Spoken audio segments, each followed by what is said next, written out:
কলকাতা অবস্থিত আছেন কিশোরের জেলা আওয়ামী লীগের সংগ্রামী সাধারণ সম্পাদক এই মুক্তিযোদ্ধা জনাব কলকাতা অবস্থিত আছেন কিশোরের জেলার বিভিন্ন উপজেলা থেকে আমার বিশ্ব কল্যাণ মরফি এই মুক্তিযোদ্ধাবৃন্দ অবস্থিত আছেন তৎক্ষণিক আওয়ামী লীগের সকল অঙ্গ সংগঠনের নেতৃবৃন্দ।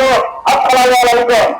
সংগঠিত অবস্থিতি আপনারা দেখেছেন গত 3 দিন ধরে সিদ্ধান্তগুলো পরিণত দেখে তারা ওটা সংসদ পক্ষরা তারা পক্ষে এই বাংলাদেশকে পাকিস্তানের রক্ষণ ভাবে পুনরাস্থায়ন করার জন্য আপনারা দেখেছেন নেতা বিএনপির মধ্যে তার খেলোয়াড়ে নেতাকে এখন দেখছেন তোমরা কাটিয়ে করা এই আন্দোলন সবাই করো না হয় আমাদের কোনো অস্তিত্ব থাকছে না।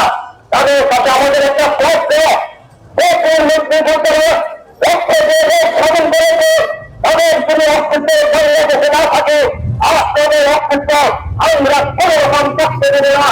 আপনাদের সেই পথ ভালো করার পর সবাই এসেছে সেই ভালো ব্যবস্থার করে সেই জনগণের ফোনটি আজকে আগুনে লেগে দিয়েছে সেই আমার ছাত্রছাত্রীদের ঘুরে দিয়েছে ছাত্রছাত্রীদের দৃষ্টাকে শুকিয়ে বলতে চাই আমরা ভুল পথে অবলম্বন না করে সঠিক পথে হবে এদের থেকে কোনো হোস্টেলের পরিচাকে কোথা আমাদের প্রধানমন্ত্রী আছেন প্রধানমন্ত্রী আছেন তাদের সাথে আমাদের সবাইকে সুন্দর পরিবেশ সৃষ্টি করতে পারে কোনো পানিতে স্বীকার না করে মুক্তিযুদ্ধের স্বপক্ষে বাংলাদেশের স্বপক্ষে জাতীয় পতাকার স্বপক্ষে থেকে বাংলাদেশকে উত্তেজিত করার লক্ষ্যে অর্থভাবীদের সৃষ্টি আকর্ষণ করছে এবং গত 3 দিন ধরে যে অবকার দেশে হয়েছে তার তীব্র নিন্দা প্রতিবাদ করে উপস্থে আমি আমার সংক্ষিপ্ত বক্তব্য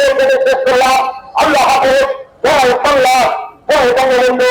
আসসালামু আলাইকুম ওয়া রাহমাতুল্লাহ।